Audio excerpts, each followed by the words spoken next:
Good morning, everyone. The first thing is I'd please ask that we're going to make a presentation, and I'll try to speak as loud as I can since we don't have a mic ourselves, and we're live streaming it. So I'll ask that all questions await the end of the presentation. Presentation is going to take a little bit. We have some other people here to talk about. With me today, to my right, is Dr. Gary Brucato,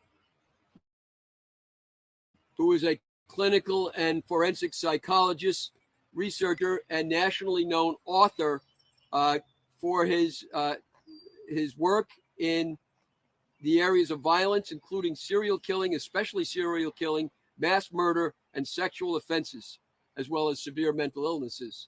He's a visiting scholar at Boston College, an expert on the Cold Case Foundation panel. He's worked at Columbia University, the New York State Psychiatric Institute, and he's co-created the Columbia Mass Murder Database, the largest and most definitive study of mass murder ever conducted.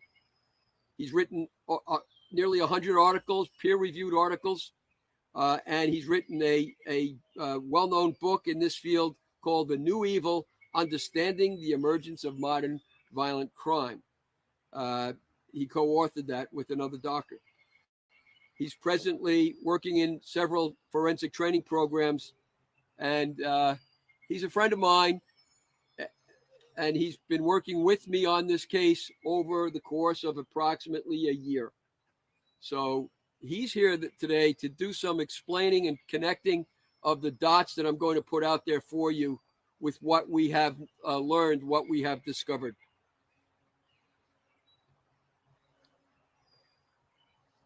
First, I have nothing but admiration for the work of the District Attorney Ray Tierney and his task force in their use of technology and DNA. But we disagree on two very important subjects: the murder of Shannan Gilbert and the suspicion of culpability of the family of Rex Heuermann. I've been the gatekeeper in this case, or these cases, going all the way back to the end of 2011 until now. And I'm going to continue in that role. And just so it's clear, because we've heard critics, I have not made one penny in this case from anyone, and the man I sued has no money. We will make no money in all the work that I have done from the beginning. We're not in this for the money, and never have been.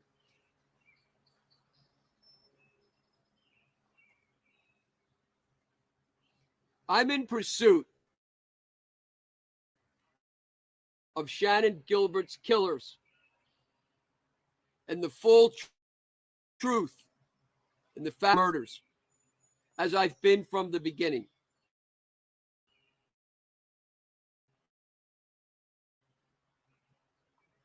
I represent that family, the Gilbert family of Rex Heuermann, who survived him and were attacked by him or stalked by him.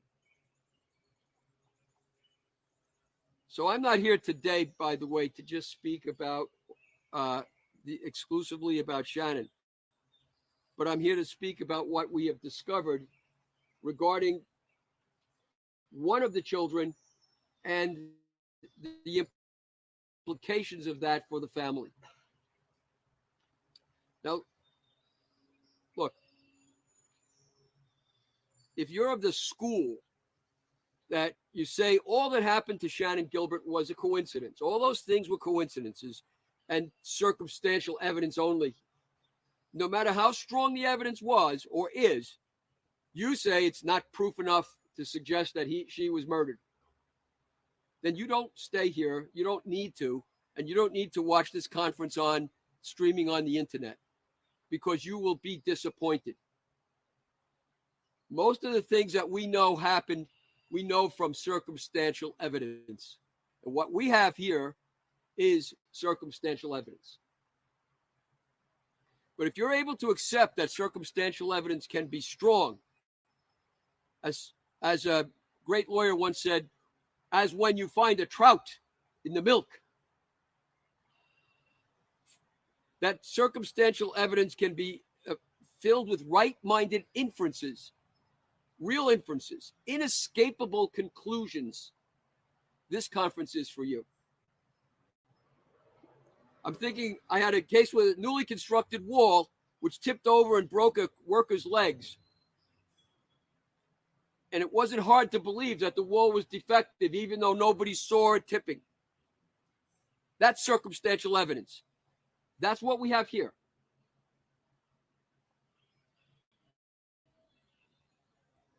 You will see today that Rex Heuermann's porn is matched by his daughter's tastes, his daughter's work. You will see that we are not talking here about, what should I call it? Merely murder. I say it ironically. We're talking about people who are involved and interested in torture, horrifying torture of the people we know are now dead, and many more yet to come. We are talking about the potentiality of cannibalism, hard vor. We are talking about the use of porno to effect what has happened.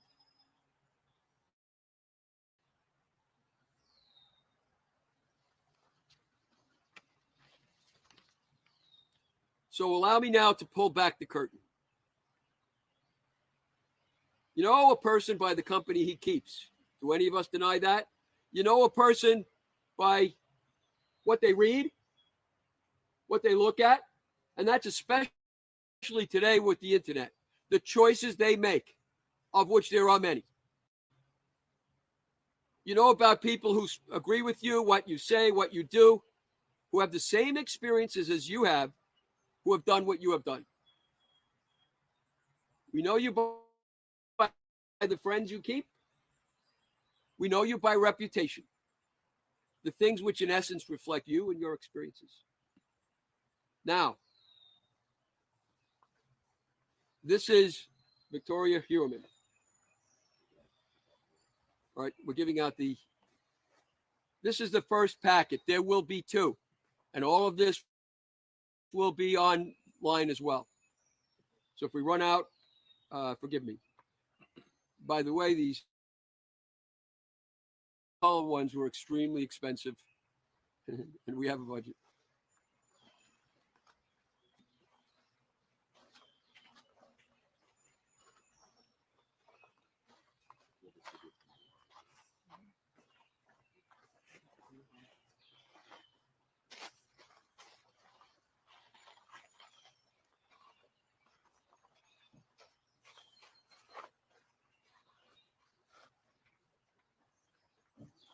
We say that the evidence we have, and this is just the beginning of the evidence you will see today, the evidence that we have suggests that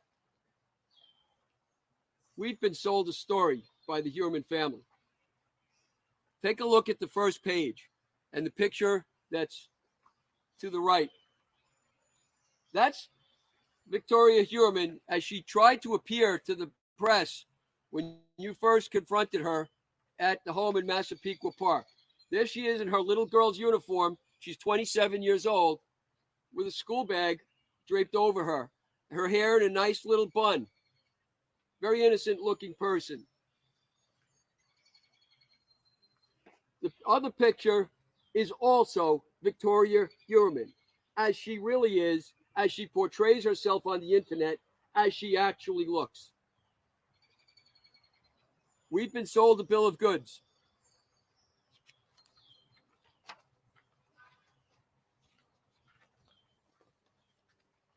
If you look at her artwork, the top page, her artwork consists that she posted online of a human skull. That's just the beginning. After the indictments, oddly enough, you folks took a picture. You see Victoria Heuermann walk, I believe, her house. And I thought it was odd when I saw it. But you'll notice she's wearing a shirt that depicts, right after her father is indicted, for these murdered women, it depicts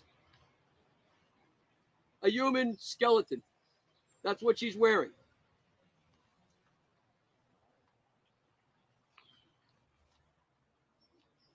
I'm going to show you what she's looking at on the internet. And please, do not indulge in moral posturing that I am merely shaming her, who is also a victim of sorts. And she is a victim for sure of her family.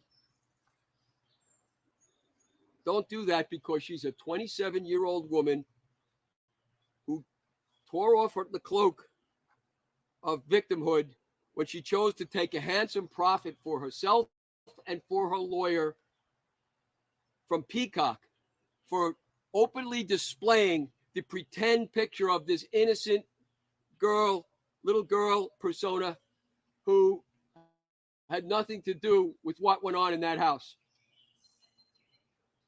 She did that at the real victim's expense for a price.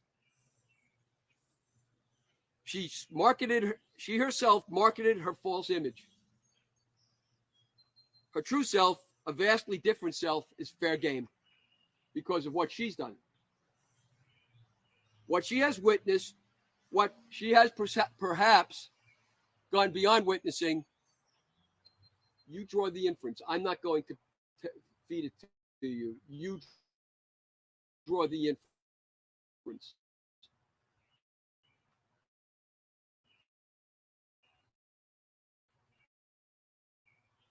There is my assistant, posters, and how we came to acquire them and how we can be sure that they are from the daughter.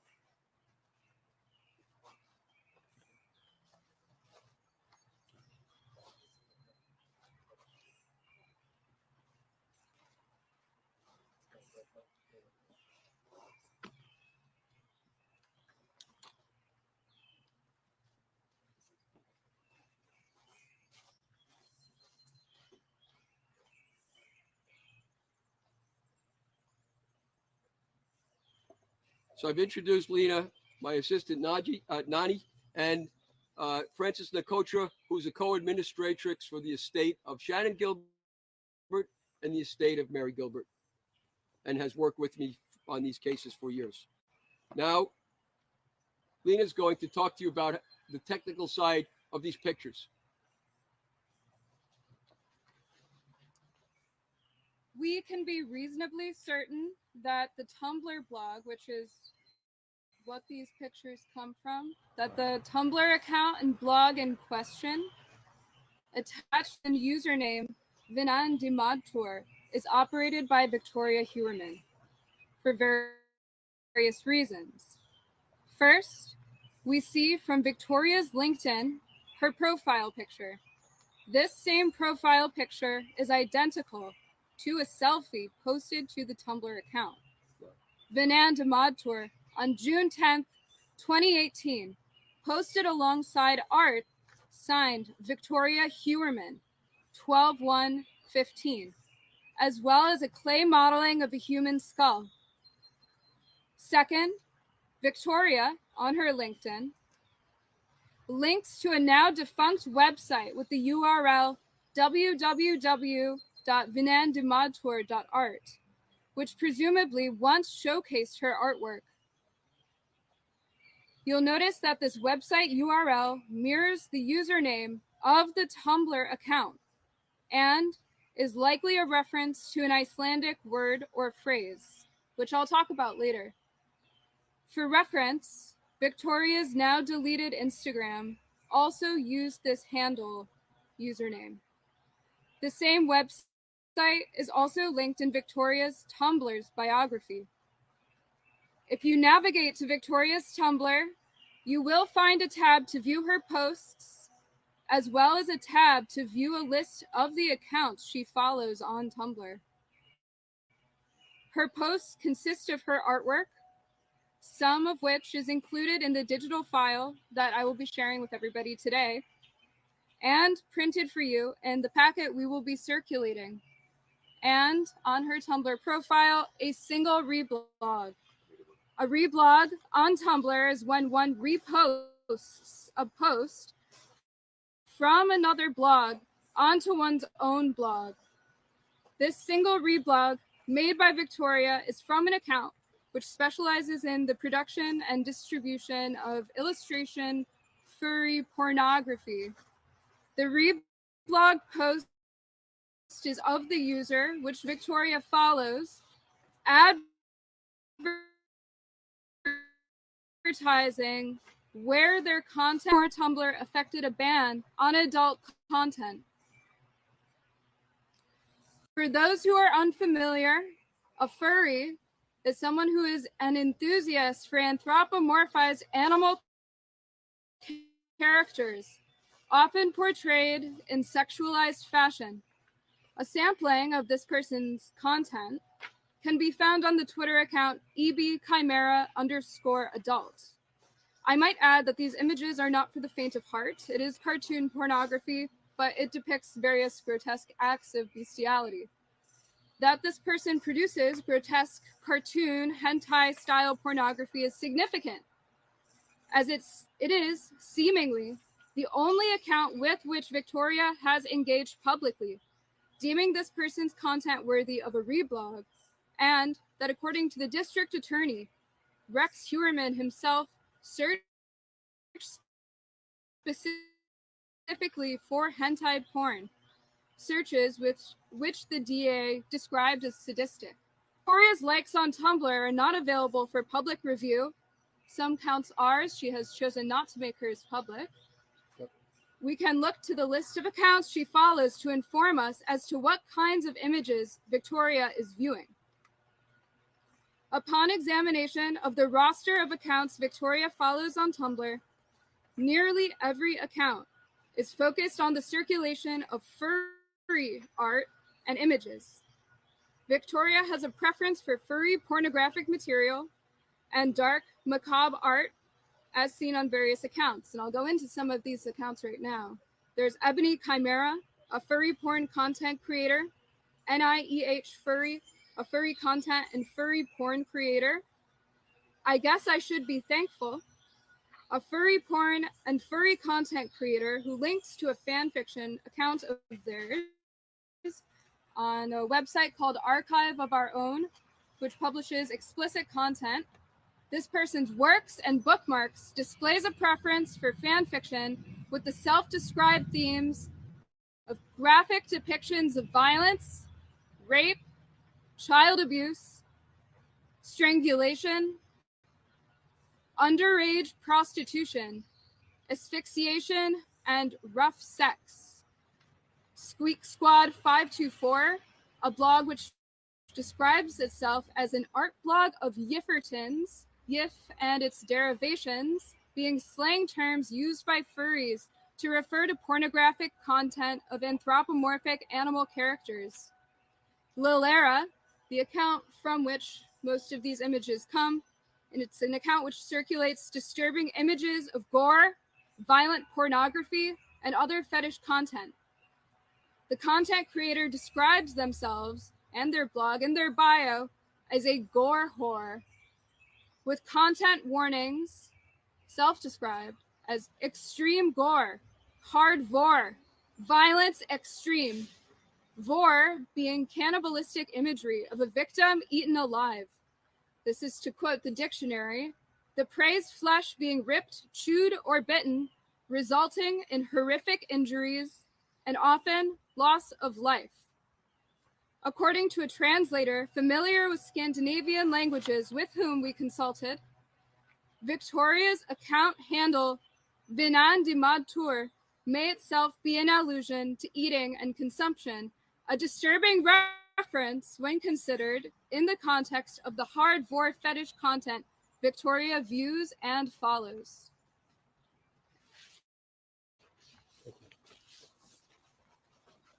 I'm going to take you through a few points. The rest of them speak for themselves. But if you don't mind,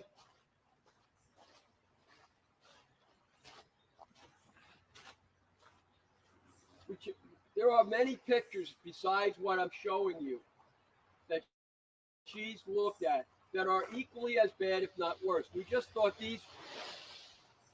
You're off mic, John. I'm off mic, so I'm going to shop. What do Because you, I'm going to have to go to these.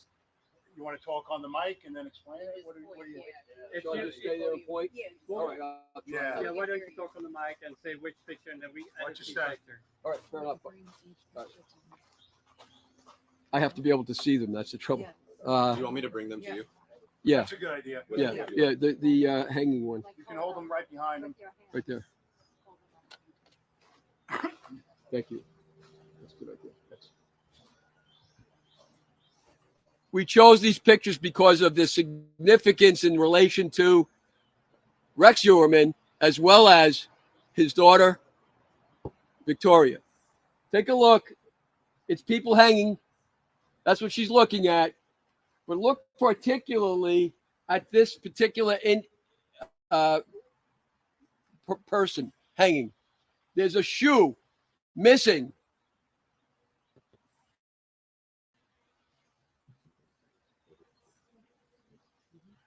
Sandra Castilla was found with a shoe missing.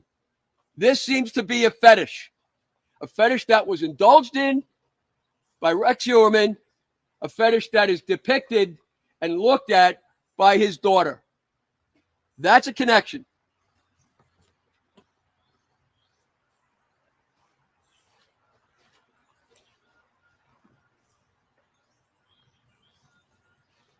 Yep.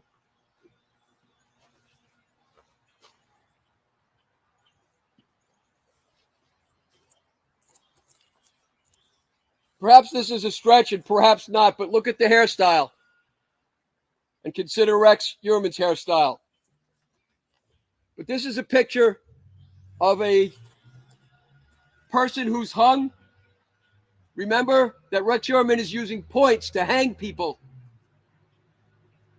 This person is hung and disemboweled with the knife that's in the picture.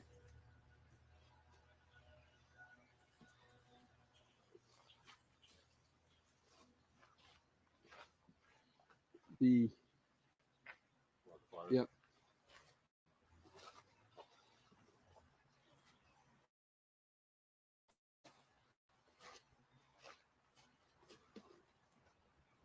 This appears to be the remains of a human being that looks half eaten. Remember that Victoria Heuermann is on the internet reading words and looking at pictures that deal with hard vor. That is to say, cannibalism. If you look at the full color packet I gave you, there are other pictures in there that are so atrocious we didn't even put them up. Worse than what you see of people eating human flesh.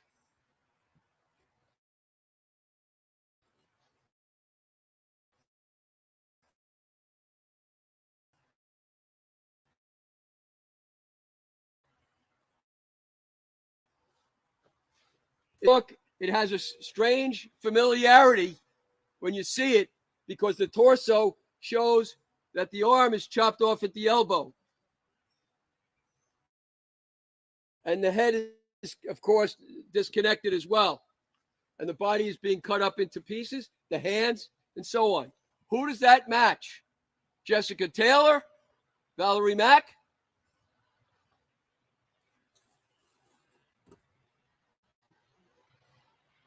Entire slicing up as if it were for food.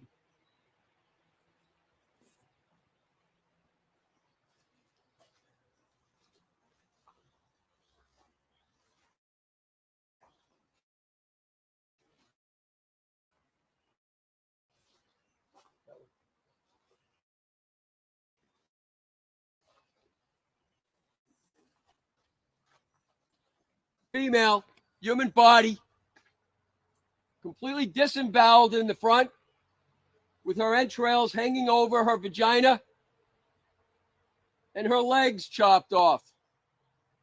Some of the things that she was reading about, which I'm going to put before you in a moment, some of the things she's reading about was how torturer would have sex with the openings, such as in the leg. That's what she's reading about. And then, yep.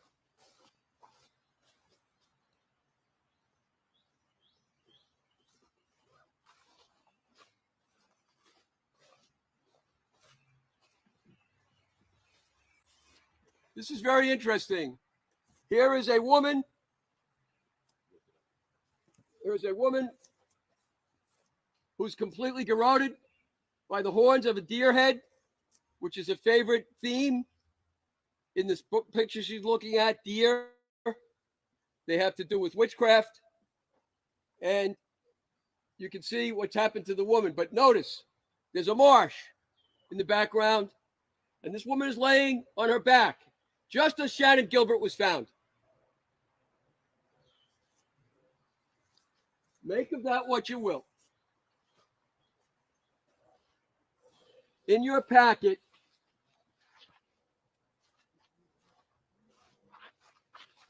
the picture there is actually artwork produced by Victoria. If you look, there's this horrifying monster with blood eating on the breasts of this woman who has a furry butt plug hanging out the back. She produced this art.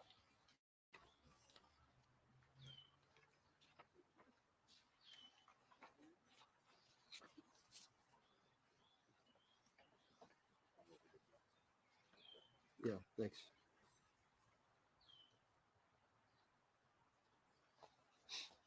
What text are you talking about? Okay. Yeah, okay, thank you.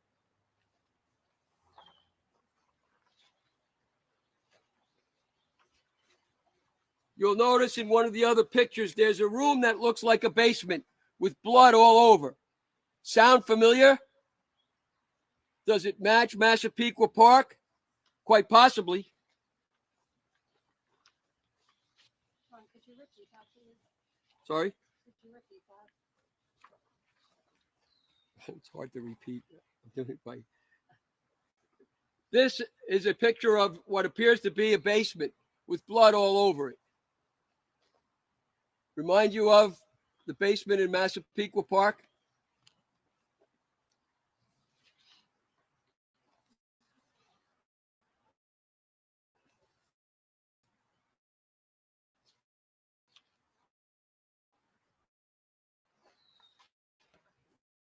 I won't show them.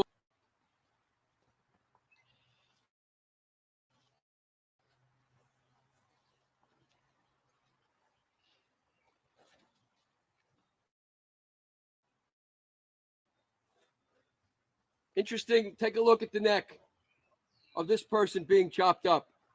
The neck is not just pierced, it's cut open. Think about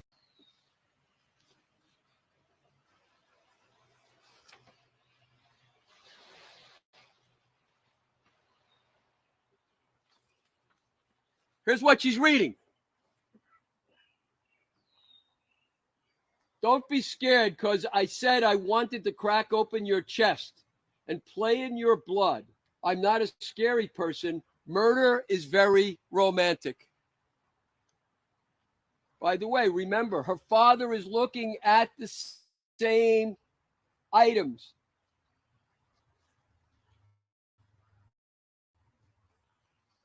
If you don't learn how to pull hair properly, you can easily snap someone's neck. If your communication and self-insight isn't on fucking point, dark kinks easily just become self-harm or abuse. Without EMT shears in reach, you're trying irresponsibly.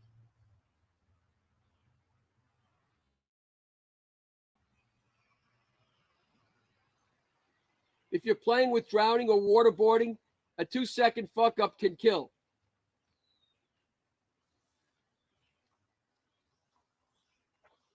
The cannibal picture. Here they are feasting on human flesh. And there's the human flesh being taken apart for food.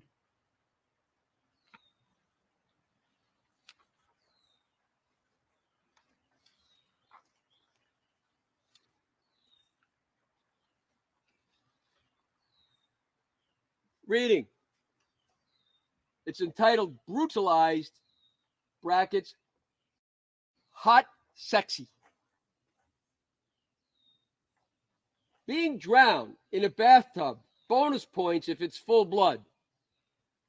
Throat bit and crushed in someone's teeth. Arms skinned and someone pulling on your tendons to force your fingers to move. Hands being stepped on and broken. Making out with mouths full of blood. Bonus points if it's your blood and you're forced to drink it. Stabbed while in a crushing embrace that starts to break your ribs. Wrapped in electric barbed wire.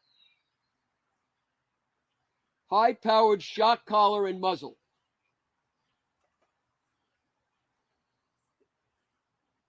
Sedation. Enough to be in a dreamy haze while you're taken apart. Blindfolded, muzzle tied down while someone cuts you open and plays with your organs. Arms strapped down, multiple needles left in, full of drugs, while your killer explains the plans for your tonight as they prepare your body. Punched in the mouth, bruises. Body cut up, played with, and left broken to die. And then the instruments. Just like the instruments described in what the district attorney released of Mr. Heuermann's work.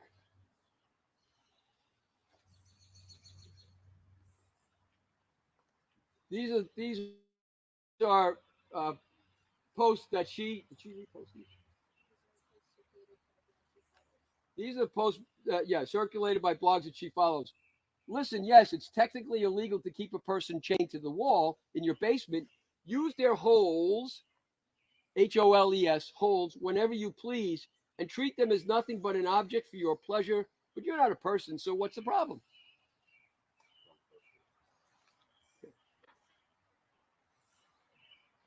These are sex toys. These are for sex, a bone saw. He had a collection of these items or similar items.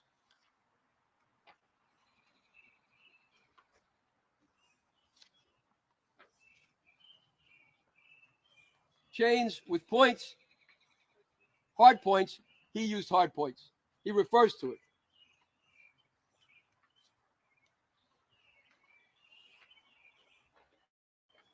The inside of my brain looks like this: a basement with a bed and blood all over it. Massapequa Park. Now take those things that I've just shown you, and let me read you this first. Then I have something else I want to tell you. Are they quotes from her? These are quotes from what she's reading. Okay? By the way, we don't have more than what I'm showing you for one very good reason. We have found that it appears that she erased all of her sites that she had, all of her social media. She just missed these ones. And her mother, we tried to get her mother's similarly, all erased, except for Twitter. Now, the district attorney himself makes a list in his latest indictment papers of what Rex Heuermann is looking at. And amongst them, there are 26 of them that he lists, but I'll just hit some that matter in relation to these photos and what was said on the blogs that she was looking at. Quote, girl begging for rape porn. Teen girl begging for rape porn. Pretty girl with bruised face porn. Remember the picture of the bruised face woman or girl in his house. Torture redhead porn.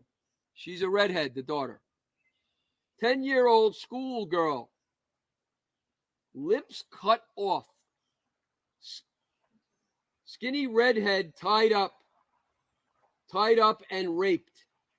Girl hog-tied torture porn. Match what you heard there with what you've seen here and heard from what she said. And they're almost the same, or they are the same. Mr. Tierney says, newly discovered searches include,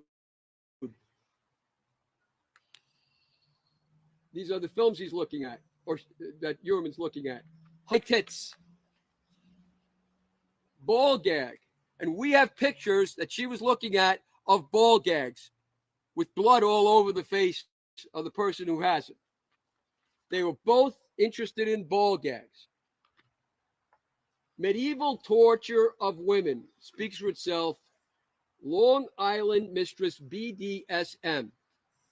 We also know all these pictures speaks for themselves as BDSM. And we know that Heuermann spent time, we know now, in Manhattan clubs in BDSM situations. For example, a place called Pandora's Box.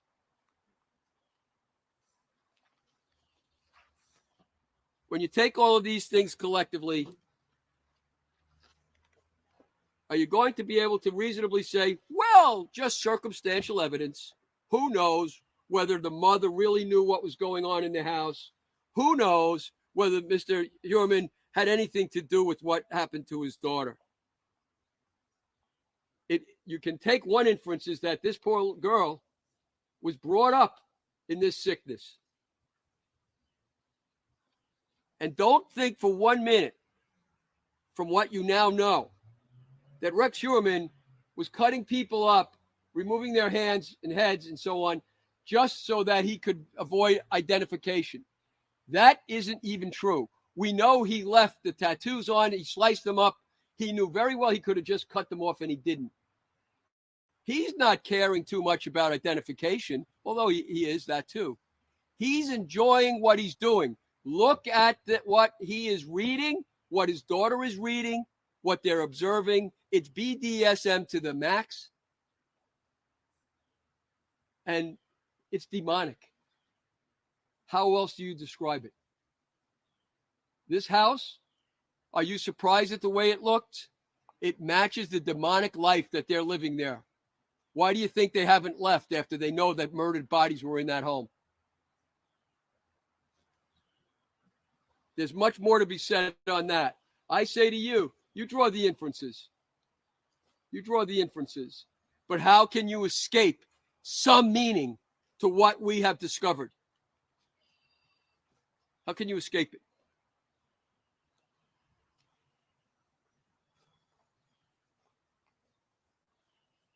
As I said, you can tell from this, we're the gatekeepers. We're in pursuit of the killers. We know from one witness that I've already produced to the district attorney's office, who was vetted by Commissioner Rodney Harrison, police commissioner, and found to be credible. We know that Shannon Gilbert was in the Sayville Motor Lodge with Rex Heuermann. There's a connection between her and him. We know something that has never to this day been addressed by the Heuermann family lawyers, nor for that matter by the district attorney. And that is that I was able in January to check out the alibi that Mrs. Heuermann and children were in Atlantic City when Maureen Brainerd Barnes disappeared in July of 2007. We talked to the night manager, and I say we, myself and 3 witnesses who are present here today, 3 eyewitnesses. We spoke to the night manager for that hotel, and we checked out whether or not the Heuermann family had checked in when they would have had the alibi. They did not. They checked in not on on July 6th. They checked in on July 17th. And she read it to us off the computer that she had in front of her twice. And I brought this up, and you heard the lawyers, Mr. Matev and Mr. Macedonio, say John Ray's a liar, and they'll prove it. That was 200 and some, how many days ago now? Since January? And you never heard another word from them, did you? And I'm awaiting the district attorneys look into that. We're the gatekeepers for all the facts and circumstances. And remember what the commissioner of Suffolk County Police Department said. If you don't want to talk to the police for any reason, call John Ray. I'm operating under that official blessing, and I'm not giving up, and you can see why. These people are in our society. They're cannibals. They're monsters. They're human devils. They're evil. The Heuermanns are part of that package.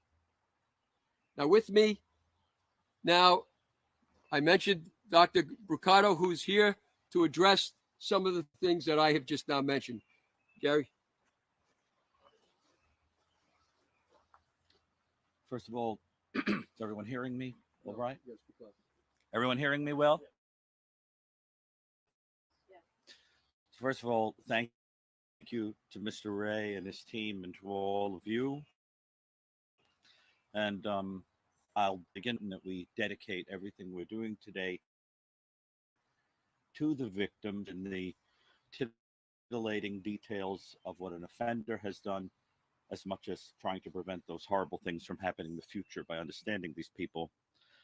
I think it's also important to mention that I have not examined Mr. Heuermann, his daughter, his wife, or any other member of the family. And the comments I'm going to make are general about the trends in these kinds of offenders. My people here. First of all, when people are charged with offenses, repeat murder, you don't get hauled into court, under a charge of serial killing, right? But it is important to understand when there is a pattern of serial killing that is alleged, we can learn a great deal about what the likely motive is of the individual and understand a lot about the individual's psychology. The vast majority of people who meet criteria for serial killing are sexually motivated. And I want you to understand that we have to envision a circle in which there are individuals that repetitively commit sexual assault against other individuals, but don't kill. Within that circle is a smaller group of individuals who are sadistic toward the individuals that they are assaulting, brutalizing them in every imaginable way, but do not kill them. Within that circle is a smaller group that proceed to actually kill the individuals, sometimes to get rid of witnesses, and sometimes because this now becomes part of the thrill. But within that circle is the rarest of all, which is a sexually sadistic serial killer who kills after protracted, prolonged torture in every imaginable way.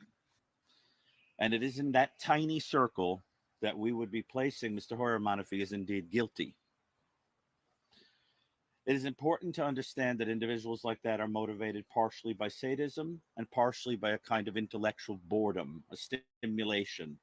People of that type, for example, can look at all kinds of things and collect all kinds of things and do all kinds of things to keep it interesting for themselves. And as a consequence, evolve and do all manner of things to their victims to learn about what happens to bodies,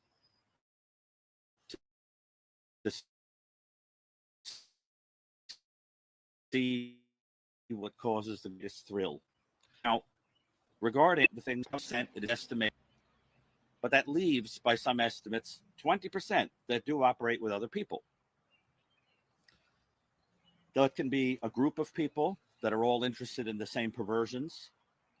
That can be a wife or a partner, significant other, that can be one's own child. In that small circle of cases, which incidentally do not include any in the state of New York that I'm aware of prior to this, where an individual actually has what may be a torture chamber or an isolated place where individuals are brought. For example, you remember from the document reference to hard points. Hard points are those little screws that you hang a variety of tools on, like in a garage. You have to imagine a situation in which a woman would be knocked out and wake up in that kind of chamber with all those instruments around her to be used like a kid in a candy box for sadism and experimentation repetitively. And you have to imagine the potential that that's inside a soundproofed room in one's own home. The rarity of that cannot be emphasized enough. Now, some cases that might be instructive for people to look into, the most important, I think, being the case of David Parker Ray, the sexually sadistic serial killer who had a $100,000 torture chamber soundproofed inside a trailer where women were brought by his own daughter sometimes after she had knocked them out for participation in perversions. Another case you may want to look at is the case of John Wayne Gacy, the sexually sadistic serial killer of boys and young men, because until recently it was thought that he was a lone wolf. And some evidence has emerged more recently that he may have been part of a network that was feeding victims to him. And there are many serial killers of that type, we're learning. There is a tendency to think that these types are lone wolves who can't have relationships with others or engage in crimes with other people. Regarding the things that were spoken about today, as a psychologist, I think it would be important for me to emphasize that we have no clear accusations or proof one way or the other, but there are certainly suggestions that I think must be taken seriously. And there would be precedent for this kind of thing based on other cases. Approximately 1 in 5, according to some experts, of these serial killers do operate that way with other people. I'll be happy to answer any questions. I'll also say at the end, I'll also like to take a very quick moment to say that I am a member of the Cold Case Foundation on the expert panel. I'll clarify because I know some people are aware of the name of John Douglas coming up in the bail document as the author of 2 of the books studied allegedly by Heuermann. He is the chairman emeritus of the Cold Case Foundation, which is a group of experts that offers help, assistance to law enforcement, to individuals that petition, families that petition to help solve cold cases. I am sure, given that the average age of onset for people who commit these offenses is about 26, and they don't tend to stop until eliminated or arrested, you can imagine that it would be very improbable that there are only 6 victims in this case. And you can imagine that these individuals would have been kept for some time prior to their killing. I am sure that there are loads of people out there, probably in multiple states, who have encountered this individual, who have potentially escaped this individual, who may have actually been assaulted by the individual or engaged in perverse actions, or may have information on homicides that might in the future be alleged. I would encourage you to please be unafraid to consider prayerfully, thoughtfully reaching out to a group like the Cold Case Foundation, to someone like Mr. Ray, to law enforcement, because when this story is all over, I suspect it will be much more complicated and horrifying than it even appears to be now. Thank you. What do you make of the father? What's that? One more. Please. We'll do it. Okay. Just keep in mind one or two more things. In the packet that I gave you, the first packet, the black and white, the pictures on the back and are pictures from the book that was on the kitchen table when the police entered in the last warrant, and when Victoria was home alone. That book speaks of death scenes, and those are real gore, real pictures of sex workers chopped up. That's what she had on her kitchen table, and her lawyers say they don't know how to explain it. That's in this too. And one more thing, and that is that after this, can anybody reasonably infer, as we've heard over and over again to the contrary, can anybody reasonably now infer that this man was leading a double life at home? There was no double life. Now we'll answer questions. So is it likely that he essentially psychologically trained his daughter to become a serial killer, if that's in the realm of possibility? I can't speak to this particular case because I have not examined anyone involved. So far, what we have here is circumstantial things that are certainly worth contemplating. I'll say this: among the individuals that do participate with serial killer family members or friends or associates, they seem to divide up into different groups. Some of them have their own perversions and are collaborating because they, in a group, are able to enjoy these things together. And some of them are individuals who have been traumatized or exposed repetitively to these kinds of things and are joining in with the offender, sometimes as a kind of Stockholm syndrome or attempt to survive, sometimes because it's been so desensitized for them that it's become normal in the home or environment in which they're operating. And sometimes there's no relation, that they just are interested in these kinds of unusual things on their own. But you have to take that on a case by case basis. And I think it's certainly worth thinking about because I think we'd agree that what we're seeing here is certainly disturbing. In his manifest, he used the term play, and apparently Victoria used the same terminology. Mm-hmm. What do you make of that? Well, it gets to the point that I raised earlier about a lot of this being about stimulation and excitement and fun for the individuals. And the idea is to extend, in the fantasy at least, to extend what is happening to the individual out of a kind of curiosity and amusement, and to keep heightening the thrill the way somebody, for instance, with a drug addiction might do, to need a greater and greater high. And some people can have fantasies like that and leave them at the level of fantasy. And some individuals need to actually spill over into enacting those fantasies. But it's impossible to say, how many people have only the fantasies and how many actually spill over. But fantasies are certainly disturbing. Sorry. And share those fantasies with a family member? Well, first of all, there are some situations I'm aware of where that happens, where, as I said, there is normalization within a home to the point that that can happen. But the themes that are here are extreme, even for people who have sexualized or aggressive fantasies, because we're seeing here themes of things like cannibalization, uh, fornication with body parts, dismemberment, mutilation, things like that. It's not just bondage, it tends all the way over into things that are far more horrifying. And for those things to be normalized, you'd have to think about the kind of material a person is exposed to, the kind of pornography they might be exposed to, the kind of talk, books, etc. But I think the jury is out on what this is about. But it's certainly worth thinking about. John, I apologize. This is obviously very disturbing to all of us, but she's still young. Do you think she was involved in any of the murders, like the go-go tour, like helped him at all? Or are you just saying that she may have been doing something, thinking about it in the future? That's something she's I am not there. I was never there. The police alone have been there in Massapequa Park House. I don't know what else they know. What I'm saying we can infer from this, and it's not the only inference, but it's a very strong inference, is that this girl was made over the course of years somehow to become accustomed to liking what you see here. And that didn't just happen in the air. That happened because somebody did something.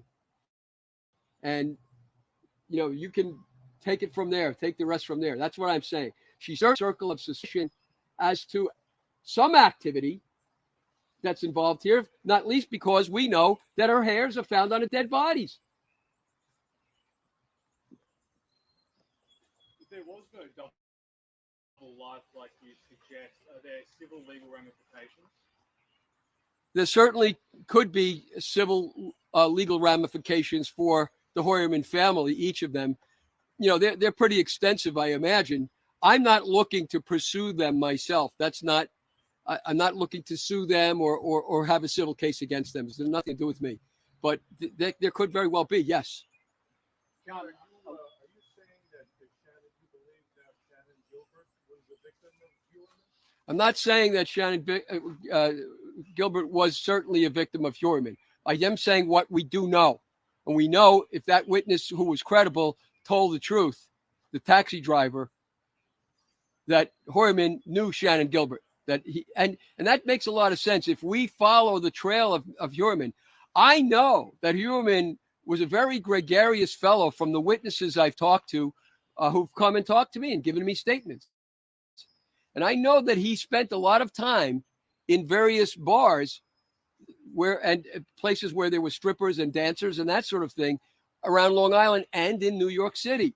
The chances that he came across Shannon Gilbert, besides what the taxi cab driver said, are excellent. She also has a Massapequa entry in her book that we found, her notebook of scheduling. And I point out another thing. That doesn't preclude anything I've said so far regarding my lawsuit that's continuing as we speak. There's connections that could be made there. We don't know. I'm not the police. If they come to me, I'll certainly report them. But it does strike me that when Shannon Gilbert says, the first thing she says on the 911 tapes is, someone is after me. Someone is after me. That means she's being chased. She's being stalked. Rex Heuermann was a stalker. You may remember from the beginning, before I ever knew of Rex Heuermann, I said publicly over and over, there's a hunter involved in this case. Someone was hunting her. He's a hunter. Rex Heuermann turns out to be a very avid hunter. And he belonged to a variety of rifle clubs. We saw a picture, I think, Newsday published. But there's more than that. If you look at the schedule that Ray Tierney put out, you can see that Heuermann, in a period of 2 weeks, was at 3 different hunt clubs. He's a real hunter. He's got 300 guns to do that. I have 3 eyewitnesses who say that he pulled pistols on them. One who says that he shot her right across the back of the neck. He's a hunter with guns. Who knows what else? Start to put those pieces together. The DA said that the hairs found that matched Victoria's were transferred from Rex to the victim. I don't think the DA said that the hairs were actually transferred. He speculated that they were transferred. The hairs transferred from Rex Heuermann to the body the hairs that belong to the daughter and the mother. He's speculating at that. He has no way of knowing that for certain. But now when you consider what you've seen and what you know, that might tip the card a little bit in favor of the fact that there might be more to it than just that they fell off of Heuermann, especially when you notice from the equipment that he took was designed, part of it, to clean up the hairs. And he even said so, and to wear a hairnet. John, a lot of this art is disturbingly similar to the victims, but as far as it was actually by Victoria Heuermann, did you look into who the creators of this art might have been? Yeah, we know that they create this atrocious art for a living, but you're not quite right. Take a look at what I showed you earlier. She created the monster that's eating a woman's breasts with a furry butt plug in the picture. She created that, and that was in line with everything else. So I can't agree with you there. She's in this art. I cannot hear you, Daniel. What I did was, with this particular information, I notified Ray Tierney. I wrote him a letter, invited his detectives to come here if he wished to the press conference, and invited him to call me so I could do so. I have not heard from him. So we're just going forward with what we have. I at every step of the way in this case, I have cooperated with the authorities. I have given them what I'm entitled to give, from other witnesses. The witnesses who come to me, if they don't want their information turned over to the police, I don't do it. But if they give me permission, I always do it. I believe that the proper authority for properly investigating this and getting to the truth is the task force. We good? Mr. Ray, you said countless times that all this is for justice for the victim. How is showing these images, just to sum it up, justice for the victim? Showing these images teaches us that there is a likely connection between Rex Heuermann and his family in these crimes that have been committed, and that the truth is going to reveal that. We don't know how far those connections reach. We do know if they do reach through the family, number one, he's not isolated. He's not acting alone. Number two, therefore, he is not, as I said before, uh, uh, living too long. Open. And there's one inference from at least some of the witchcraft things she talked about in her paperwork and so on. There's an inference. It's one inference of many that there's more than just them, that they're involved with other people in this as well. That needs to be looked at. These people didn't tell the truth. They're misleading us. John, I have a question. So basically, this portrait was created by Victoria. Of all that you've shown us, this is the one she created. Is that correct? Yeah, the picture of the monster and the woman that I mentioned is created by Victoria. Everything else she erased. We don't know what else there is, but we do know that. So was this found in the house and taken out by detectives?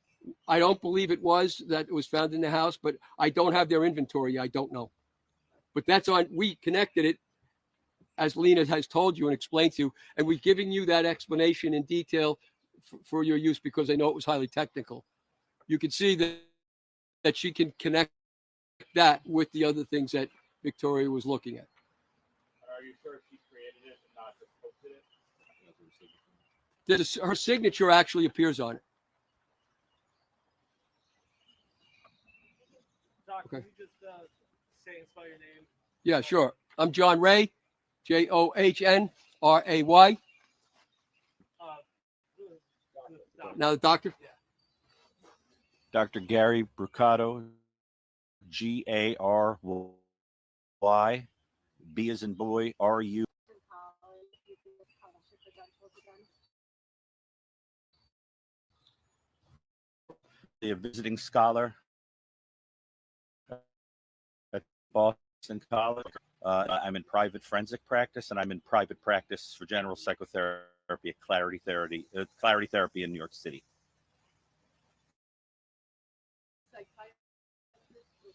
I'm a clinical psychologist and an author and researcher specializing in violent crime and severe mental illness.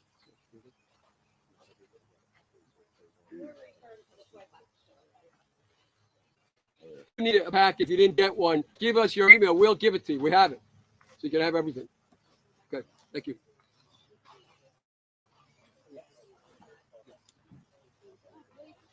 Don, what about these pictures out here? Yes. They're in the packet? They're in the packet.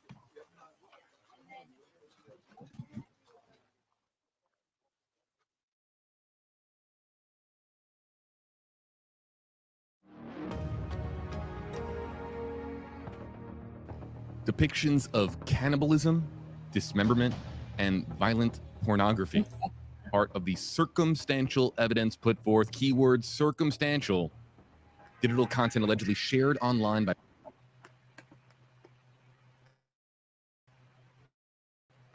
Oops. Sorry about that. I accidentally clicked on the image. We are back just to disturbing allegations inside of them, but reading through that document and getting a better understanding as to the fate of these 6 female victims and what they are believed to have endured in the closing hours and days of their life, being tortured and held against their will, and somebody who allegedly would do things such as ensure that they had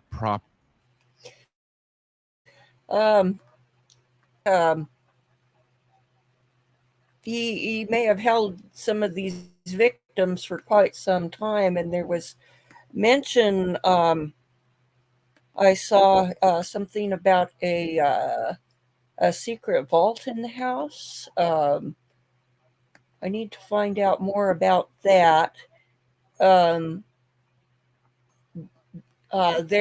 Let's see, Dr. Gary went over some of these things in over on the interview room last Sunday, and so oh boy, that was kind of mind-boggling. Yeah, a lot more disturbing than I expected. Yeah, the daughter sounds like one sick lady. I use the term loosely. Okay, well, I think we'll wrap this up, and I'm hoping to do another live stream soon on some stuff from the Daybell case. We're going to be going into Lori Vallow's Arizona trial, which should start August 1st, unless there's a postponement. And so it'd be good to take a look at some of the Arizona material on the case. So next, in about 1 week, there is an in-person hearing on the Corey Richens case, and I'll be going up to Park City for that. And I think it's on the 1st of July. James Brenner has sentencing. Let me take a look and double check the date. I think it was the 1st.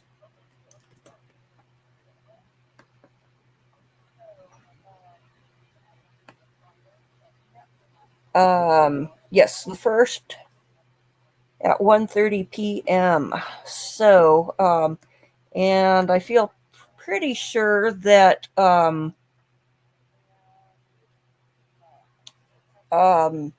Nate Eaton will probably be down for that since the Daybell case is over with, and so the video will be available on that. And if he is busy, I'm sure he'll send a team like he did at the last hearing. Why not? Wow, this you missed if you just tuning in, you missed a crazy press conference. Pretty shocking material. And I think both the prosecution and defense are probably spitting nails. The defense is probably going, "Oh, we're not going to be able to get a fair trial after that," and so forth. But there's millions of people in New York City and environs. They won't have any trouble finding some people who aren't familiar with the case. So I'm not worried about that. So I bid everybody a great afternoon, or well, I guess it's still morning for some of us. It's going into afternoon. So until the next stream, take care, and we'll see you. Bye-bye.